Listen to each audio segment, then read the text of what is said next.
এদের মিথ্যে লগ্নে জন্ম, এদের দুর্নীতি রাশি আর মিথ্যে লগ্ন, এদের জন্ম।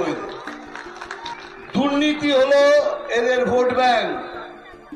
কালীকে উনি অপমান করেছেন, বলে উনি নাকি মদ খান, মাতাল অলমোস্ট। আপনারা সেই তাকে ভোট করবেন যে আমাদের আরাধ্য দেবীকে এইভাবে অপমান করেছে? কেউ করবেন? ভোট তো দূরের কথা, এর সাথে সম্পর্ক পর্যন্ত আমি রাখবো না। এইভাবেই নির্বাচনের প্রচারে গিয়ে মহুয়া মৈত্র সহ তৃণমূল নেতৃত্বকে তীব্র ভাষায় আক্রমণ করলেন অভিনেতা মিঠুন চক্রবর্তী। প্রসঙ্গত, গতকাল কৃষ্ণনগর লোকসভা কেন্দ্র বিজেপি প্রার্থী রাজমাতা অমৃতা রায়ের নির্বাচনী প্রচারে উপস্থিত ছিলেন মিঠুন চক্রবর্তী। সেই সভা থেকে দর্শকদের নানা ভাষার মাধ্যমে আনন্দে ভরিয়ে দেন। একই সঙ্গে তৃণমূলের ভোট ব্যাংক দুর্নীতি বলেও তোপ দাগেন তিনি। বলেন, 100 দিনের টাকার হিসাব দিন এবং টাকা নিন। মিঠুনের পরামর্শ, একটা প্রেস কনফারেন্স করে চিৎকার করে বলুন, এই দেখুন এই হিসাব দিচ্ছে, তারপরেও টাকা দিচ্ছে না, তারপর দেখুন কেউ না যাক, আমি ওই প্রতিবাদ মিছিলে হাঁটবো। একই সঙ্গে তার তোপ, এদের দুর্নীতি রাশি আর মিথ্যে লগ্নে জন্ম এদের। দুর্নীতি হলো এদের ভোট ব্যাংক। প্রসঙ্গত, গত বছর মহুয়া মৈত্র একটি টিভি চ্যানেলে মা কালী সম্পর্কে একটি বিতর্কিত মন্তব্য করেছিলেন। এদিন মিঠুন চক্রবর্তী সেই প্রসঙ্গ তুলে মহুয়া মৈত্রের নাম না ধরে আক্রমণ করেন। বলেন, আরাধ্য কালীকে ইনি অপমান করেছেন, বলে উনি নাকি মদ খান, মাতাল অলমোস্ট। আপনারা সেই তাকে ভোট করবেন যে আমাদের আরাধ্য দেবীকে এইভাবে অপমান করেছেন? কেউ করবেন? ভোট তো দূরের কথা, এর সঙ্গে সম্পর্ক পর্যন্ত আমি রাখবো না। এদিন মিঠুন চক্রবর্তী আরো ঠিক কি বলেছেন দেখুন। নমস্কার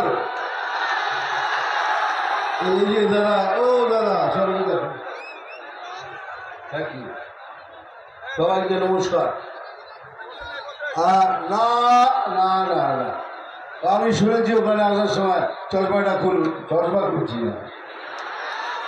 চশমাটা কেন পরি জানেন? এই ওটার সময় এই এত এত ফুল নিয়ে দাঁড়িয়েছিল, সব দামার দাম মারছে, আমার চোখ খুলে গেছে। আমার চশমা আমি খুলছি না। চশমা পরে থাকলে অনেক কিছু জিনিসের সুবিধা হয়। কি না খুলে ফেলেছি, কি হবে বল? আরে আমি জানি আমার চোখ দুটো খুব সুন্দর। মেয়েরা সবসময় বলে, দাদা চোখ দুটো কি সুন্দর। এই বলি, উত্তর বলবেন না। এইখানে আমি ছোট্ট করে শুনেছি, বলে এখনো কি দেখতে ময়ূরী? এটা তো ফ্যাক্ট। হ্যাঁ, এমন একটা বাঙালি করে দিয়েছেন যে ভারতবর্ষে কোনো পৃথিবীতে এখনো লাফিয়ে লাফিয়ে বেড়ায়। যার জন্য আমি এসছি। আমি এনাদের মধ্যে বক্তৃতা দেব না, আমি বলবো না যে কি দুর্নীতি হয়েছে, কি হয়েছে, সব শুনেছেন, সেগুলো শুনে কোনো লাভ নেই। এরা কি বলে সেইটা তার জবাব দিচ্ছি। এরা কি বলে যে 100 দিনের টাকা দিচ্ছে না। এই টাকাটা কি বিজেপির? টাকা দিচ্ছে না, টাকাটা কি বিজেপির? টাকাটা ট্যাক্স পেয়ারের টাকা, আপনার আমার ট্যাক্সের টাকা, সেটাই মানুষকে দেওয়া হয়। তো বিজেপির টাকা করতে গেল, নাম্বার 1। নাম্বার 2, কতদিন ধরে বলা হচ্ছে যে আপনাদের যে 100 দিনের টাকা দেওয়া হয়েছে তার হিসেব দিন, কিন্তু হিসেব কেউ দিচ্ছে না। এই হিসেবটা কে দেখে? বিজেপি না, ক্যাগ, CAG, ক্যাগ বলে একটা সংস্থা আছে। তাদের কাজই হলো সমস্ত সমস্ত সমস্ত যত রাজ্য আছে তার হিসেব দেখা। শুধু পশ্চিমবঙ্গের হিসেব নয়, সমস্ত রাজ্যের হিসেব এই ক্যাগ দেখে। তারা অডিট করে, অডিট করার পর ওরা লিখে দিয়েছে যে পশ্চিমবঙ্গ হিসেব দেয়নি, এদের টাকা দেবেন না। তো এইটা বলছেন না কেন? যদি সত্যি করে পয়সার আপনাদের হিসেব আছে, তা একটা কাজ করুন, যেরকম চিৎকার করে লোককে বলেন এর 100 দিনের টাকা দিচ্ছে না, একটা প্রেস কনফারেন্স করে ওই অত চিৎকার করেই বলুন, এই দেখুন এই হিসাব দিচ্ছি, তারপরেও টাকা দিচ্ছে না। তারপরে দেখুন কেউ না যাক, আমি সেই প্রতিবাদ মিছিলে হাঁটবো। আমাকে নেবেন না, আপনি অপোজিটে হাঁটবো আর বলবো এখন আমাদের 100 দিনের টাকাটা দিন। মিথ্যে, এদের মিথ্যে লগ্নে জন্ম, এদের দুর্নীতি রাশি আর মিথ্যে লগ্ন, এদের জন্ম। দুর্নীতি হলো এদের ভোট ব্যাংক। আপনাদের নমস্কার, এখানে অনেক মুসলমান ভাই বোন আছে, তাদের সালাম আলাইকুম আদাব। আপনাদের বলা হয় না মুসলমান না আমাদের ভোট ব্যাংক, না, এদের ভোট ব্যাংক হলো কারাপশন, দুর্নীতি। দেখুন আপনি, কেউ কেউ ডাইরেক্ট দুর্নীতি করে, আর যদি আপনার কোনো বন্ধু বান্ধব থাকে, আমি বলছি না সবাই, 90% এরা দুর্নীতি করে। আপনি খুঁজে দেখুন, দেখবেন সে কারো না কারোর সাথে যুক্ত, সে দুর্নীতি করছে। এদের ভোট দেওয়ার জন্য কেউ নেই, সভ্য সমাজ এদের ভোট দেবে না। এবার আমি এর কথা বলি, শুনুন, কাকে ভোট দেবেন? ভোট দেওয়ার আগে 5 মিনিট সময় নিন। বিজেপি এমন একটা পার্টি, তারা যাকে তাকে টিকিট দেয় না। আমাদের একটা প্রসেস আছে, সেই প্রসেসটা কি? আচ্ছা, আপনারা হ্যাঁ কিংবা না বলুন, আপনাদের প্রশ্ন করছে। কি আর বিজেপি দুর্নীতিগ্রস্ত পার্টি? না।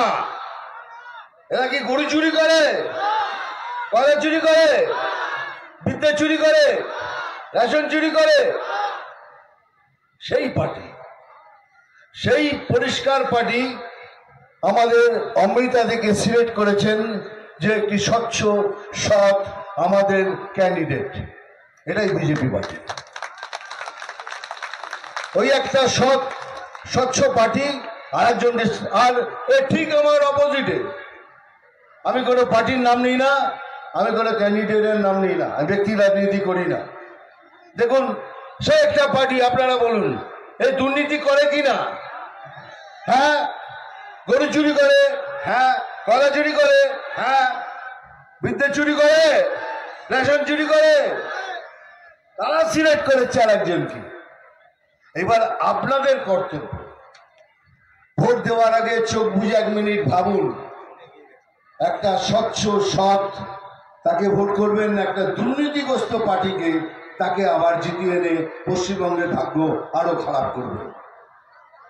এমন একজন ক্যান্ডিডেট আমার বলতে, আমি কাউকে প্রাইভেটলি কাউকে অ্যাটাক করি না, আপনাদের বলছি। আমাদের সবার বাড়িতে মন্দির আছে কি না? আছে, ছোট ছোট মন্দির আছে। সেখানে আমরা এইটুকু গাছে জল চিনি দিয়ে আমাদের আরাধ্য মাকে পুজো করি। সেই পুজো করার পর এমন অনেকে আছেন যে পুজো না করে জল পর্যন্ত খান না। সেই আরাধ্য কালীকে উনি অপমান করেছেন, বলে উনি নাকি মদ খান, মাতাল অলমোস্ট। আপনারা সেই তাকে ভোট করবেন যে আমাদের আরাধ্য দেবীকে এইভাবে অপমান করেছে? কেউ করবেন? ভোট তো দূরের কথা, এর সাথে সম্পর্ক পর্যন্ত আমি রাখবো না।